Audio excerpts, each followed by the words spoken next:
Example मैं यहाँ पे लेके चलने वाला हूँ ताकि आपको entry, stop loss and target दिखाई दे। पहले मैं आपको चार्ट पे दिखाऊंगा, उसके बाद मैं आपको लाइव ट्रेड में कैसे लगाना है वो भी दिखाऊंगा, क्योंकि ट्रेड में स्टॉप लॉस लगाने का एक शॉर्टकट होता है, लेकिन ज्यादातर लोगों को ये पता नहीं होता, तो वो भी हम देखेंगे। तो सबसे पहले यहाँ पर हमने इस स्ट्रेटजी के अकॉर्डिंग क्या करना होता है, हमने 1 आवर के टाइम फ्रेम में जाना होता है और उसके बाद हाई एंड लो को मार्क कर देना होता है। तो यहाँ पर मैं क्या करता हूँ, यहाँ पर मैं थोड़ा सा इसको बैक कर देता हूँ ताकि आपको इजिली समझ आए। अब अगर मैं आपको कहूँ कि इस जगह पर चार्ट का हाई एंड लो क्या है, तो आपको होगा कि हाँ भाई जहां पे मार्क कर रखा है यहीं पे अपना हाई है और यहीं पे लो है। तो इस स्ट्रेटजी के अकॉर्डिंग सबसे पहले हमने 1 घंटे के टाइम फ्रेम में हाई एंड लो को मार्क करना होता है। उसके बाद हम जाते हैं 5 मिनट के टाइम फ्रेम में। तो यहाँ पे मैं 5 मिनट के टाइम फ्रेम पे आ गया हूँ। अब हम देखते हैं कि अगर मान लो नीचे की साइड का लिक्विडिटी स्वीप होता है तो हम फिर बाय करने की एंट्री लेते हैं, अगर ऊपर की साइड का लिक्विडिटी स्वीप होता है तो हम शॉर्ट करने की एंट्री लेते हैं। स्ट्रेटजी को डिटेल में सीखना है तो इससे पहले मैंने वो वीडियो बना रखी है। अब अभी देखो, अभी हम कोई भी एंट्री नहीं लेंगे क्योंकि ना तो ऊपर की साइड लिक्विडिटी स्वीप हुआ है ना नीचे की साइड लिक्विडिटी स्वीप हुआ है। लेकिन अगर आप इसको प्ले करेंगे तो आपको दिखाई देगा कि थोड़ा ही आगे जाके नीचे की साइड पे लिक्विडिटी स्वीप हो गया था। लिक्विडिटी स्वीप का मतलब यह है कि प्राइस ने इस लेवल को ब्रेक किया और उसके बाद वापस से प्राइस उस लेवल के अंदर आ गई। तो जब ये कंडीशंस मीट हो जाती हैं तो उसके बाद हम कोई कंफर्मेशन देखते हैं। तो इस केस में जो हम कंफर्मेशन यूज कर रहे थे वो था CISD, जो कि स्मार्ट मनी का एक कंसेप्ट है। ये सब कुछ भी हमने ऑलरेडी सिखा रखा है और मेन अभी हमारी बात चल रही है एंट्री के ऊपर। तो यहां पर क्या होता है, जैसे ही हमें दिखाई देता है कि प्राइस ने उस लेवल को ब्रेक करके प्राइस उस लाइन पे वापस से आ गई है, तो हम क्या करते हैं, हम यहां पर एक लाइन ड्रॉ कर देते हैं 5 मिनट के टाइम फ्रेम में, जो हमारी लास्ट ग्रीन कैंडल होती है उसके हाई से लगते हुए।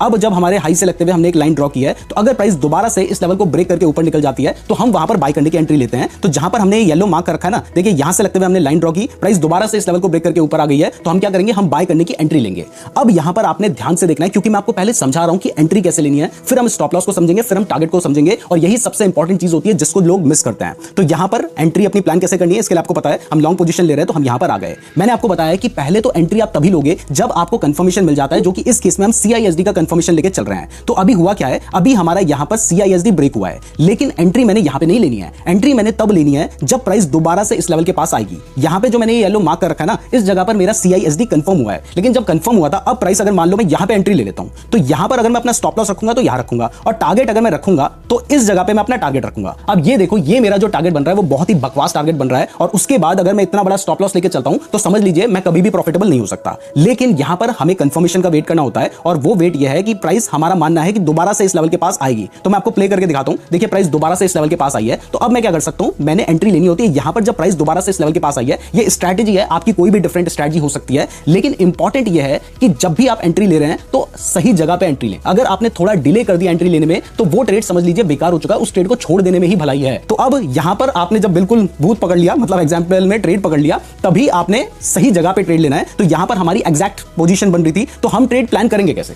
अब भाई मैं यहां पर बैठा तो नहीं रहूंगा, तो मैं क्या कर सकता हूं, मेरे जो सबसे सही तरीका होता है ना वो ये होता है, पहले तो मैंने आपको दिखा दिया कि यहां पर अगर मैं ट्रेड लूंगा तो स्टॉप लॉस मुझे कहां रखना होगा, अभी आगे डिटेल में बताऊंगा कि कहां रखना चाहिए, लेकिन मेरे अकॉर्डिंग यहां पे रखना होगा, और टारगेट मैं ज्यादा से ज्यादा भी यहां का लेकर चलता हूं, जिसके हिसाब से ट्रेड बिल्कुल बकवास है। लेकिन अगर मैं अपना ट्रेड यहां पर लूंगा तो फिर इस केस में मेरा जो स्टॉप लॉस होगा वो यहां पर होगा और टारगेट मेरा करीब करीब यहां पर होना है। तो ये एक अच्छा खासा ट्रेड बन रहा है। यानी एंट्री के लिए बहुत ज्यादा जरूरी है सही जगह पे एंट्री लेना, और सही जगह पे एंट्री लेने के ना 2 तरीके होते हैं। पहला तरीका यह है कि यहां पर जैसे ही आपको दिखाई देता है, आपकी स्ट्रेटजी कुछ और हो सकती है, लेकिन मैं इस स्ट्रेटजी के हिसाब से आपको दिखा रहा हूं। जैसे ही आपको दिखाई देता है कि यहां पर आपका CISD कंफर्म हो गया है, तो अब आपको पता है कि आपने एंट्री कहां पे लेनी है। आपको पता है कि जब प्राइस दोबारा इस लेवल के पास आएगी आप तभी एंट्री लेंगे। तो आप क्या कर सकते हैं, आप यहां पर अपना लिमिट ऑर्डर लगाकर रख सकते हैं। लिमिट ऑर्डर क्या होता है ये नहीं पता है तो कोई बात नहीं, हमने डेल्टा एक्सचेंज के ऊपर वीडियो बना रखी है जिसमें आप लिमिट ऑर्डर कैसे लगा सकते हैं वो भी हमने बताया, तो वहां पर आप देख सकते हो, आगे भी मैं आपको समझा दूंगा। तो यहां पर आपने अपना लिमिट ऑर्डर लगा देना है। लिमिट ऑर्डर का मतलब ये होता है कि अब प्राइस, जैसे यहां पर प्राइस ऊपर चल रही है, लेकिन आपको अपनी स्ट्रेटजी पे कॉन्फिडेंस है, आपको अपने सेटअप के ऊपर कॉन्फिडेंस है, तो आपने यहां पर अपना लिमिट ऑर्डर पहले ही लगा दिया है। अब अगर प्राइस इस लेवल पे आएगी तो सही जगह पे आपका जो ट्रेड होगा वहां पे आपकी एंट्री होगी। अगर प्राइस उस लेवल पे नहीं आती है तो फिर इस केस में आपकी एंट्री वहां पर नहीं हो पाएगी।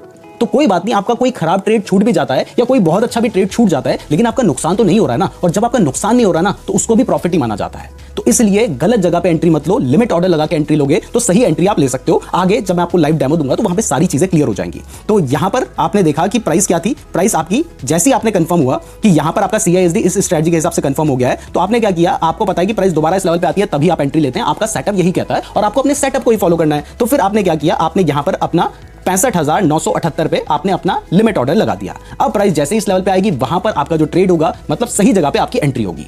अब देखिए कई बार इससे ये भी होगा कि आपके कुछ ट्रेड छूटेंगे, जैसा कि मैंने आपको बताया है। तो इस जगह पे आप क्या कर सकते हैं, अगर आप थोड़ा सा सेफ चलना चाहते हैं या आपको लगता है कि नहीं यार मेरा तो ट्रेड एंटर होना ही चाहिए, तो आप क्या कर सकते हैं, आप यहां पे 2 लेवल पे एंट्री ले सकते हैं। एक जो आपका लेवल होगा वो आपने मान लिया कि यार थोड़ा भी नीचे आएगी वहां पे एंट्री ले लूंगा, तो आपने अपनी पहली लेवल की जो एंट्री है वो यहां पे रख दी। जैसे मान लीजिए आप 100 लॉट बाय करना चाहते हैं, तो आपने अपने जो 50 लॉट हैं उनको आपने यहां पे रख दिया ताकि ताकि आपको लगता है कि यार थोड़ी तो मेरी एंट्री हो ही जाए, और इसके बाद बाकी बचे हुए जो 50 लॉट हैं वो जहां पर आपकी एग्जैक्ट एंट्री होनी है आप वहीं पर ले सकते हैं। तो इससे क्या होगा, इससे आपकी जो एंट्री होगी वो एक एवरेज प्राइस के आसपास होगी, जो कि बहुत ज्यादा इंपॉर्टेंट है। गलत एंट्री ही एक लोगों के नुकसान का सबसे बड़ा कारण बनती है। दूसरा देखिए, एक और चीज यहां पे मेरे लिए आपको बताना बहुत ज्यादा जरूरी है। कोई आपकी स्ट्रेटजी हो सकती है जिसमें कैंडल का क्लोज होना बहुत इंपॉर्टेंट होता है। जैसे हो सकता है कि लिक्विडिटी स्वीप के लिए क्या होता है कि प्राइस पैसे पहले इस लेवल के नीचे जाए और उसके बाद इसके ऊपर क्लोजिंग दे, लेकिन हो सकता है आपने क्लोजिंग का वेट ही नहीं किया, आपने देखा अरे प्राइस थोड़ा सा ऊपर गई है, वहीं पर आपने अपनी एंट्री प्लान कर ली। तो अगर आप एंट्री कर रहे हैं तो वहां पर हमेशा कैंडल को क्लोज होने दें। 1-2 मिनट 3-4 मिनट रुक जाओगे अगर कैंडल के क्लोज होने का, तो आपकी एंट्री काफी ज्यादा सही हो सकती है। और ये छोटी छोटी गलतियां हैं, बहुत बड़ी चीजें नहीं है, लेकिन ये छोटी छोटी गलतियां ही बहुत बड़े बड़े नुकसान करवा देती हैं। तो दो चीजों का ध्यान रखना है, एक तो जहां पर आपकी एंट्री बनती है वहीं पर एंट्री लो, उसके लिए लिमिट ऑर्डर का यूज करो। फिर भी अगर आपको एंट्री लगता है कि नहीं यार मेरा हो सकता है कि प्राइस वहां तक ना है, थोड़ा सा ऊपर रखना है, तो फिर 2 लेवल में एंट्री ले लो। एक लेवल में अपने 50% लॉट लगा लो और दूसरे लेवल पे अपने 50% जो लॉट्स हैं उनको वहां पे रख लो, जो आपकी एग्जैक्ट एंट्री होगी, जिससे आपको एक सही एवरेज प्राइस निकल कर आएगी। और दूसरी चीज मैंने आपको बताया कि कैंडल के क्लोज होने का हमेशा आपने वेट करना है। आगे हम ये सब चीजें, मैं आपको ट्रेड कैसे लगाना है वो सब भी प्लेस करके दिखाऊंगा। तो एंट्री का मामला आपको क्लियर हो चुका है, बट एंट्री ना उतनी बड़ी प्रॉब्लम नहीं है। मैं आपको सच बताऊं तो सबसे बड़ी प्रॉब्लम होती है गलत जगह पे स्टॉप लॉस लगा देना। अब होता क्या है वो मैं आपको इसी एग्जांपल से समझाता हूं। तो यहां पर देखो, अब जनरली लोग क्या करते हैं, यहां पर जैसे उन्होंने बाय करने का ट्रेड लेना है तो लॉन्ग पोजीशन होगी, एंट्री मान लो उनकी इन दोनों के बीच में यहां पे कहीं पर बन गई है, तो वो क्या करेंगे, उन्हें दिख रहा ना कि प्राइस इस लेवल तक गई थी, तो वो क्या करेंगे, बिल्कुल इस लेवल पे ही अपना स्टॉप लॉस रख लेंगे। लेकिन ये एक बहुत बड़ी मिस्टेक है, क्योंकि हो सकता है प्राइस दोबारा से सेम इस लेवल के पास ही आए और यहां से बढ़ जाए, और इवन हो सकता है प्राइस थोड़ा सा और नीचे आए, वहां से बढ़ जाए। मतलब पहले आपका स्टॉप लॉस हिट होगा फिर प्राइस ऊपर जाएगी। इसलिए हमेशा आपने क्या करना है, आपने एक ठीक ठाक मार्जिन अपना रखना है। तो आपने क्या किया, आपको पता है कि स्विंग लो कहां पर है, स्विंग लो अपना यहां पर है, तो आपने स्विंग लो से थोड़ा सा नीचे अपना स्टॉप लॉस रखना है बाय के केस में। यहां पर मैं एक और चीज क्लियर कर देता हूं कि जब भी आप स्टॉप लॉस लगा रहे हैं और आपको दिखाई दे रहा है कि वहां पर कोई स्विंग लो है, मान लो आपकी स्ट्रेटजी के हिसाब से आपने यहां पे कहीं पे एंट्री ली, आपका स्टॉप लॉस आपको यहां पे दिखाई दे रहा है, लेकिन वो स्टॉप लॉस आपको यहां पे नहीं रखना है। आपको अपना स्टॉप लॉस रखना है जो आपको, अगर कोई कैंडल दिखाई दे रही है प्राइस उस लेवल तक गई है, जहां तक प्राइस गई है ना वहां तक फिर से जा सकती है, उससे थोड़ा नीचे भी जा सकती है। इसलिए आपने क्या करना है, आपने मार्जिन रखते हुए जो भी स्विंग लो है वहां पे उससे थोड़ा सा नीचे ही अपना आपने स्टॉप लॉस रखना है। जैसे मान लो किसी केस में मैं आपको एक एग्जांपल दिखाता हूं ताकि आपको ज्यादा बेटर समझ आएगा। मान लो कोई भी स्ट्रेटजी के बेसिस पे आपकी जो एंट्री बन रही है वो यहां पे बन रही है। अब आपका जो स्टॉप लॉस है वो आपको दिखाई दे रहा है, यार ये कैंडल है ना, इससे थोड़ा सा नीचे अपना स्टॉप लॉस रख देता हूं। अब अगर आपने ये स्टॉप लॉस रखा, ऑल्दो इस एग्जांपल में हमें रिसेंट में ऐसा नहीं दिखाई दिया कि प्राइस नीचे आई है, लेकिन अगर आपकी सही एंट्री की हम बात करें, सही तरीके की हम बात करें, तो यहां पर आपका जो स्टॉप लॉस है ना वो आपको दिखाई दे रहा है कि स्विंग लो यहां पे कहीं पे बन रहा है, तो आपको इससे नीचे अपना स्टॉप लॉस रखना होगा। मतलब ये आपका स्टॉप लॉस होना ही चाहिए। अगर आपने इससे नीचे अपना स्टॉप लॉस नहीं रखा, बल्कि जितना मार्जिन लेकर चल सकते हो उतना मार्जिन लेकर चलो, क्योंकि हो सकता है कि प्राइस पहले नीचे आए फिर आपका स्टॉप लॉस हिट कराए उसके बाद ऊपर बढ़ जाए। इसलिए इस चीज का ध्यान रखना बहुत ज्यादा जरूरी है। अगर आप बाय करने का ट्रेड ले रहे हैं तो आपका जो स्टॉप लॉस होना चाहिए वो हमेशा स्विंग लो से नीचे होना चाहिए। इवन मैं आपको ना एक और एग्जांपल दिखाता हूं। पहले क्या करता है, हम इस चार्ट को कंप्लीट कर देते हैं। तो ये जो सेकंड एग्जांपल है मैं बिल्कुल सामने ही दिखा रहा हूं। अभी जो एग्जांपल मैं आपको दिखा रहा था वो ये वाला एग्जांपल था 1 आवर के टाइम फ्रेम में। अब वापस से अगर मैं सेम स्ट्रेटजी को अप्लाई करूं तो उस स्ट्रेटजी के अकॉर्डिंग क्या है कि हमें क्या करना है, मैं आपको एक बार दिखा देता हूं। यहां पर आप देखिए हमें क्या करना है कि हमें सबसे पहले हाई एंड लो को मार्क करना है। तो अब देखिए ये वाला हाई एंड लो का तो काम हो गया है। अब अगर मैं अगले हाई एंड लो की बात करूं तो यहां पर मैं एक लाइन ही मार्क कर देता हूं फिलहाल के लिए। तो यहां पर देखिए हाई तो अभी हमारा यही वाला है, यानी अगर मैं हाई लेके चलूंगा तो यही मेरा हाई होगा। लेकिन अगर मैं लो की बात करूं तो अब मेरा जो लो है, अगर मैं इसके आगे ट्रेड लेने के बारे में सोच रहा हूं और यहां पे मैं 1 घंटे का टाइम फ्रेम लेके चल रहा हूं, तो अब मेरा जो लो होगा वो करीब करीब यहां पे होगा, यानी ये होगा मेरा हाई, ये होगा मेरा लो। अब सेम स्ट्रेटजी के अकॉर्डिंग अगर ऊपर की तरफ लिक्विडिटी स्वीप होकर प्राइस नीचे आती है तो मैं शॉर्ट करने की पोजीशन लूंगा। अगर नीचे की तरफ लिक्विडिटी स्वीप करके प्राइस ऊपर आती है तो मैं बाय करने की पोजीशन लूंगा। लेकिन उसके लिए मैं क्या करूंगा, पहले मैं 5 मिनट के टाइम फ्रेम पे जाऊंगा। तो आ गया जी मैं 5 मिनट के टाइम फ्रेम पे। अब क्या करते हैं, अब हम इसको प्ले करते हैं और उसके बाद हमें वेट करना होता है, जैसा कि चार्ट में होता है। तो हम वेट करते हैं कि भाई ऊपर की साइड की लिक्विडिटी स्वीप होगी या फिर नीचे की साइड की लिक्विडिटी स्वीप होगी। तो यहां पर आपको दिखाई देता है प्राइस ऊपर के लेवल के आसपास चल रही है, तो ज्यादातर चांसेस है कि प्राइस ने ऊपर की लिक्विडिटी स्वीप करनी है। अब देखिए प्राइस यहां से ऊपर गई, आपको दिखाई दे रहा है, उसके बाद वापस से इस लेवल के नीचे आ चुकी है। इसका मतलब ऊपर की साइड की लिक्विडिटी प्राइस ने स्वीप कर दी है, ऐसा बिल्कुल हो चुका है। तो अब आप क्या करेंगे, आपको दिखाई दे रहा है कि प्राइस ने लिक्विडिटी स्वीप कर दी है, तो अब आप कंफर्मेशन का वेट करेंगे और कंफर्मेशन मान लो आपको मिल जाता है तो आप अपनी शॉर्ट करने की पोजीशन लेंगे। अब जब भी आप शॉर्ट करने की पोजीशन लेते हैं तो वहां पर आपका जो स्टॉप लॉस होगा वो स्विंग हाई के ऊपर होना चाहिए। जैसे ये है आपका स्विंग हाई, तो इससे थोड़ा सा ऊपर यानी यहां पर कहीं पे आपको अपना स्टॉप लॉस रखना होगा। और रही बात टारगेट की, तो जो आपको स्विंग लो नजर आता है आप वहां तक का टारगेट लेकर चल सकते हैं। तो इस केस में आपका जो टारगेट होगा वो करीब करीब यहां तक हो सकता है, यानी इतना तो टारगेट आप लेकर चलेंगे। अब देखिए मैं इसको प्ले करता हूं और उसके बाद देखता हूं। देखिए यहां पर क्या हो चुका था, प्राइस इस लेवल के नीचे आ चुकी थी, हमारी एंट्री हो चुकी है। उसके बाद क्या होता है, देखिए प्राइस वापस से उस लेवल के पास जाती है। अब देखो अगर मैंने अपना जो स्टॉप लॉस है वो यहीं के यहीं रखा होता, बहुत अच्छा एग्जांपल मिला हमें। मैंने अगर यहीं के यहीं रखा होता तो पहले मेरा स्टॉप लॉस हिट हो जाता। लेकिन मैंने क्या किया था, मैंने थोड़ा सा मार्जिन छोड़ा था, तो अभी फिलहाल मेरा स्टॉप लॉस हिट नहीं हुआ। उसके बाद देखिए कि प्राइस नीचे आती है और आगे चल के आप देखेंगे बहुत ज्यादा चांसेस है कि हमारा टारगेट यहां पर हिट हुआ होगा। तो बट मेरे लिए इंपॉर्टेंट आपको बताना यह था कि यहां पर आपने देखा कि मैंने अपना यहां पे मार्जिन छोड़ा था, इसलिए मेरा स्टॉप लॉस हिट नहीं हुआ। अब ये ट्रेड हमारा बहुत लंबा चलता, लेकिन इसके बाद जाके आखिर में देखिए हमारा टारगेट हिट होता ही होता। लेकिन अगर आपने गलती की होती, गलत जगह पे स्टॉप लॉस रखा होता, तो पहले ही आपका स्टॉप लॉस हिट हो चुका होता और आप मार्केट से बाहर हो गए होते। जबकि उसके बाद देखिए इतना बड़ा मूव यहां पर हमें देखने को मिला है। तो हमेशा जब आप स्टॉप लॉस लगा रहे हैं तो जो स्विंग हाई है, अगर आप शॉर्ट करने के केस में देख रहे हैं तो जो स्विंग हाई है, जैसे कि हमने इस वाले केस में देखा था, तो यहां पर हमारा स्विंग हाई था, हमने यहां पर शॉर्ट करने की पोजीशन प्लान की थी, तो यहां पर हमारा स्विंग हाई था, तो हमने थोड़ा सा मार्जिन छोड़ा है। देखिए मार्जिन छोड़ने के बावजूद भी कई बार हो सकता है स्टॉप लॉस हिट हो जाए, लेकिन यहां पर आपके स्टॉप लॉस हिट होने की जो प्रोबेबिलिटी होगी वो काफी कम हो जाएगी। तो एक बार फिर से क्लियर कर देता हूं, अगर आप लॉन्ग पोजीशन ले रहे हैं तो आपका स्टॉप लॉस हमेशा स्विंग लो से थोड़ा सा नीचे होना चाहिए, यानी मार्जिन आपको छोड़ना है। और अगर आप शॉर्ट करने की पोजीशन ले रहे हैं तो हमेशा आपका जो स्टॉप लॉस है वो स्विंग हाई से थोड़ा सा ऊपर जाता हूं। तो यहां पर मान लेते हैं हमने अपनी बाय करने की पोजीशन ली और यहां पर मैंने आपको बताया कि हमने जो भी हमारा लो है, स्विंग लो है, उससे थोड़ा सा नीचे अपना स्टॉप लॉस रखना है, मतलब हमें अपना मार्जिन मेंटेन करना है। अब रही बात टारगेट की, तो टारगेट आपका जो होगा, जनरली लोग क्या करते हैं कि भाई ये स्विंग हाई है ना, मैं पूरा यहां तक का टारगेट लेके जाऊंगा, पूरा यहां तक लेके जाऊंगा। और कई बार तो सोचेंगे यार थोड़ा सा ऊपर ही मिल जाए ना, थोड़ा सा ऊपर ज्यादा मिल जाता तो क्या बुरा है, तो हल्का सा ऊपर ही रख लेंगे कि भाई प्राइस ऊपर जाएगी। लेकिन यहां पर आपको क्या करना है, यहां पर आपको उल्टा करना है, आपको मार्जिन रखना है, लेकिन मार्जिन इस बात का रखना है कि भाई आपका टारगेट ज्यादातर केसेस में हिट हो। तो इसके लिए आपको दिखाई दे रहा है कि जो स्विंग हाई है ना, उससे थोड़ा सा नीचे अपना टारगेट रख लो। आपने यहां पर अपना टारगेट रखा होता। तो अब देखिए ये एग्जांपल मैं ढूंढ के नहीं आया था कि एक्जैक्टली यहीं पे दिखाऊंगा, बट जो एग्जांपल मैंने दिखाया बिल्कुल परफेक्टली निकल कर आया है। तो देखिए यहां पर मैंने एंट्री ली होती। अब अगर मैंने अपना बिल्कुल मैं हाई लेके चल रहा होता कि जहां पर स्विंग आई है वहीं तक टारगेट रखूंगा, तो यहां पर देखिए मेरा टारगेट यहां पे हिट होता ही नहीं, बहुत आगे जाके हिट होता। लेकिन अगर मैंने थोड़ा सा मार्जिन अपना कम रखा होता तो यहां पर देखिए मेरा टारगेट बहुत पहले ही हिट हो चुका होता, और वो भी 1:3 ऑलमोस्ट 3 के आसपास का टारगेट था। तो अब दूसरी लर्निंग यहां पर आपके लिए वही है कि अगर आप ट्रेड ले रहे हैं और आप टारगेट के बारे में सोच रहे हैं तो आपका टारगेट मिनिमम 1:2 होना ही चाहिए। वैसे तो मैं कहता हूं कि 1:3 का टारगेट रखो, मतलब वो ट्रेड तभी लो। अब ऐसा नहीं कि भाई 1:3 का टारगेट रखना है तो फिर क्या करता हूं, स्टॉप लॉस छोटा कर देता हूं, देखो बन गया 1:3 का टारगेट, ये तो बहुत बढ़िया है। नहीं भाई, स्टॉप लॉस तो वही रखना पड़ेगा, उसके साथ आपको छेड़छाड़ नहीं कर सकते। अब आप कहोगे अगर मैं स्टॉप लॉस नहीं छेड़ सकता, टारगेट भी मुझे वही रखना है, तो फिर मैं 1:3 लाऊंगा कैसे? तो मेरे कहने का मतलब यह है कि भाई आप ट्रेड वही लो ना जिसमें आपको 1:2 मिनिमम मिल रहा हो या 1:3 मिल रहा हो, तो बहुत अच्छा है। अगर आपको दिखाई देता है कि भाई आपकी एंट्री किसी भी स्ट्रेटजी की वजह से यहां पे बन रही है, जिसकी वजह से स्टॉप लॉस तो देखो वही के वही रखना है। अब आपका जो टारगेट है वो आपको पता है कि मार्जिन भी ऊपर ज्यादा नहीं रखना है, तो ये 1:1.5 का बन रहा है, तो ये ट्रेड लेने का कोई भी फायदा नहीं है। क्योंकि अगर आप मान लीजिए 1:3 का ट्रेड ले रहे हैं, जैसे यहां पर अगर मैं रहूंगा तो मेरा स्टॉप लॉस करीब करीब यहां पे रहेगा और टारगेट मेरा यहां पे रहेगा, तो अब मेरा 1:3 का टारगेट बन रहा है। तो ऐसे में अगर मैंने एक ट्रेड में लॉस किया, दो ट्रेड में मैंने लॉस किया और तीसरे ट्रेड में मैंने प्रॉफिट कर लिया, तो फिर मैं ओवरऑल प्रॉफिट में रहूंगा। लेकिन अगर मैं बिना रिस्क रिवॉर्ड के हिसाब से चल रहा हूं ना, तो वो ट्रेडिंग नहीं है, वो पैसे में आग लगाना है, उसका कोई फायदा नहीं है। आप जब तक रिस्क रिवॉर्ड पे ध्यान नहीं दोगे तब तक कुछ हो ही नहीं सकता है। तो हमेशा जो ट्रेड ले रहे हो वो ट्रेड तभी लो, क्योंकि एक बार पैसा नहीं कमाना ना आपको ट्रेडिंग से। अगर आपने एक बार पैसा कमाना है तो फिर तो आप तुक्के मार के ट्रेड ले लो।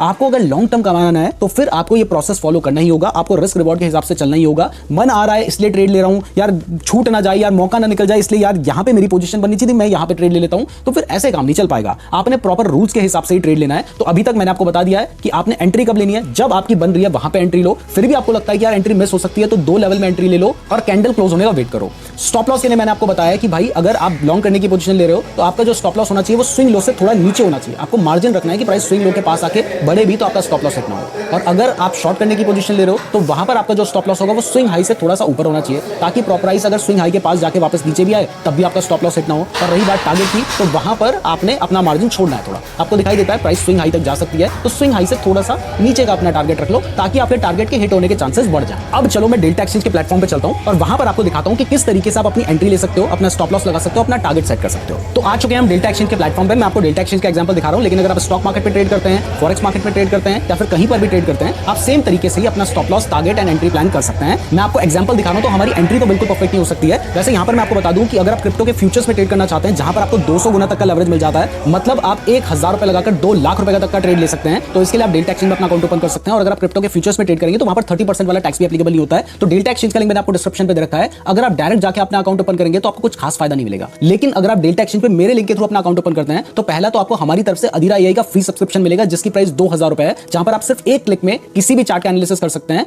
और दूसरा, आपकी जो ट्रेडिंग फीस है उसमें आपको डिस्काउंट भी मिलेगा। तो हमारे लिंक से ही अपना अकाउंट ओपन कीजिएगा, लिंक आपको डिस्क्रिप्शन पे मिल जाएगा। तो अब देखिए यहां पर हम एग्जांपल देखते हैं कि ट्रेड लेना है तो कैसे लेना है। तो मुझे आपको सिर्फ एग्जांपल दिखाना है, तो यहां पर मैं कुछ भी ट्रेड ले लेता हूं। तो सबसे पहले ट्रेड लेने के लिए आप जिसमें भी ट्रेड लेना चाहते हैं, मान लो इथेरियम में ट्रेड लेना चाहते हो तो वो आपने यहां से सेलेक्ट करना है। तो जैसे अगर आप इथेरियम में ट्रेड लेना चाहते हो तो हमने इथेरियम सेलेक्ट कर लिया है। उसके बाद बाय करने का ट्रेड लेना चाहते हो, शॉर्ट करने का लेना चाहते हो, वो आप यहां से डिसाइड कर सकते हो। लेवरेज कितना लेना है, जैसे कि मैंने बताया कि अगर आप ज्यादा लेवरेज लेंगे तो आप कम पैसे से बड़ा ट्रेड ले सकते हैं, लेकिन उसमें रिस्क भी बढ़ जाता है, रिवॉर्ड भी बढ़ जाता है। लेकिन मेरे अकॉर्डिंग अगर आप नए हैं तो आपको ज्यादा से ज्यादा 25 गुने का लेवरेज लेना चाहिए, उससे ज्यादा लेवरेज नहीं लेना चाहिए। अब बात आती है लिमिट ऑर्डर की। तो जैसा कि मैंने आपको बताया कि हमारी स्ट्रेटजी के अकॉर्डिंग हमें क्या करना होता है। मान लो मेरी स्ट्रेटजी कहती है कि मेरा जो ट्रेड है ना वो यहां पे बनना चाहिए, मेरा जो एंट्री होनी चाहिए वो यहां पे होनी चाहिए। तो अब मैं क्या कर सकता हूं, ये प्राइस क्या है 1825 की प्राइस है ना, तो मैं क्या कर सकता हूं, मैं 1825 की जो प्राइस है वो यहां पर पहले से डाल सकता हूं। देखो 1825 की प्राइस आ चुकी है और मैं 35 लॉट लेना चाहता हूं, तो मैंने डाल दिया, बाय पे क्लिक कर दिया। जैसे ही बाय पे क्लिक किया मेरा अपना ऑर्डर जा चुका है 1825 का। अगर प्राइस 1825 पे आएगी तो मेरा ट्रेड एग्जीक्यूट हो जाएगा, अगर प्राइस नहीं आएगी तो मेरा ट्रेड एग्जीक्यूट नहीं होगा। अब ज्यादातर लोगों को लगता है कि यार एग्जीक्यूट नहीं होगा क्या,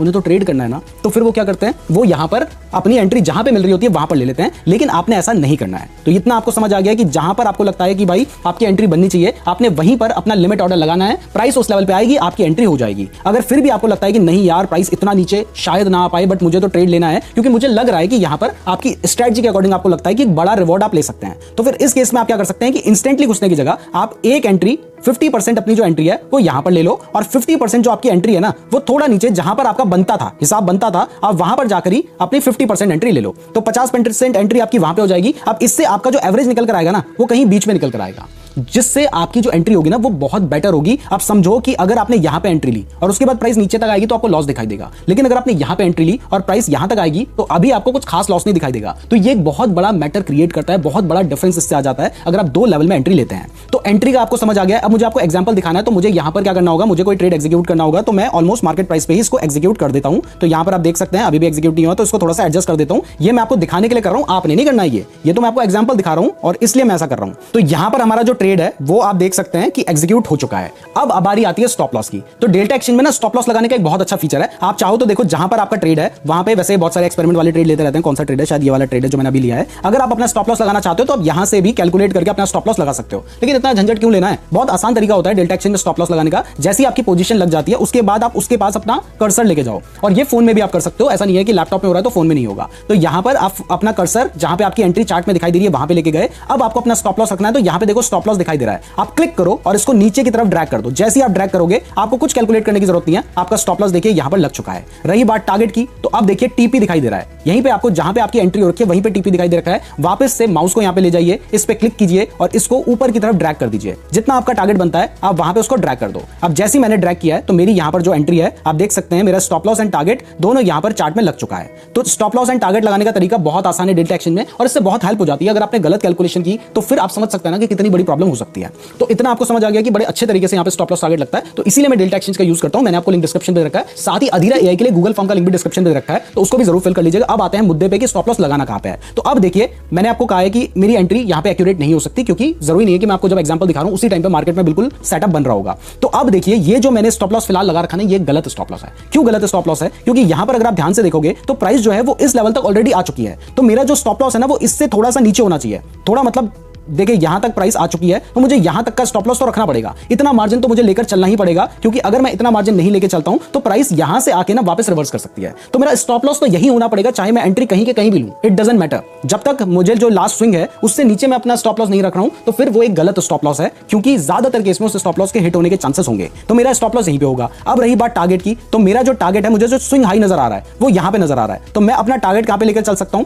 इसको मैंने यहां से मॉडिफाई करके मैं ज्यादा से ज्यादा जो अपना टारगेट ले जा सकता हूं। अब वो नहीं कि मुझे उससे ऊपर जा लेना है, मुझे पता है प्राइस इस लेवल का हाई बना चुकी है तो वापस यहां तक प्राइस के आने के चांसेस बनते हैं। तो मैंने थोड़ा ऊपर से मार्जिन छोड़ दिया कि भाई थोड़ा कम प्रॉफिट हो जाए लेकिन हो जाए। तो उसके बाद देखिए कि वापस से यहां पर मैंने अपना टारगेट सेट किया है। तो अब देखिए अब जो मेरा स्टॉप लॉस एंड टारगेट है ना वो बिल्कुल सही है, लेकिन यहां पर एक कमी है जो कि आपके केस में नहीं होगी, और वो कमी क्या है कि मैंने गलत जगह पे अपनी पोजीशन प्लान कर रखी है। जैसे अगर मैं यहां पे देखूं तो मेरा स्टॉप लॉस यहां पे बैठ रहा है और टारगेट जो है वो मैं इससे ज्यादा रख नहीं सकता। मतलब मेरा स्टॉप लॉस एंड टारगेट चाहे कुछ भी कर लो यहीं का यहीं होगा। तो इस केस में मेरा जो ये ट्रेड बन रहा है वो 1:1.73 का ट्रेड बन रहा है, मतलब 1:2 का ट्रेड नहीं बन रहा है। तो मुझे यहां पर ट्रेड लेना ही नहीं चाहिए। अगर मान लीजिए मेरा ये जो एंट्री होती वो मेरी स्ट्रेटजी के अकॉर्डिंग यहां पर कहीं पे हो रही होती तो मेरा जो स्टॉप लॉस होता वो यहां पर था, मेरा जो टारगेट है वो यहीं के यहीं है। तो अब देखिए थोड़े से चेंज से मेरा जो रिस्क रिवॉर्ड है वो 1:3 का निकल कर आ जा रहा है, और 1:3 का मतलब है कि अगर मैंने यहां पे टारगेट हिट कर लिया और मैं सेम कैपिटल के साथ काम कर रहा हूं तो दो ट्रेड में अगर मुझे आगे स्टॉप लॉस हिट हो भी जाता है ना तो भी मैं ओवरऑल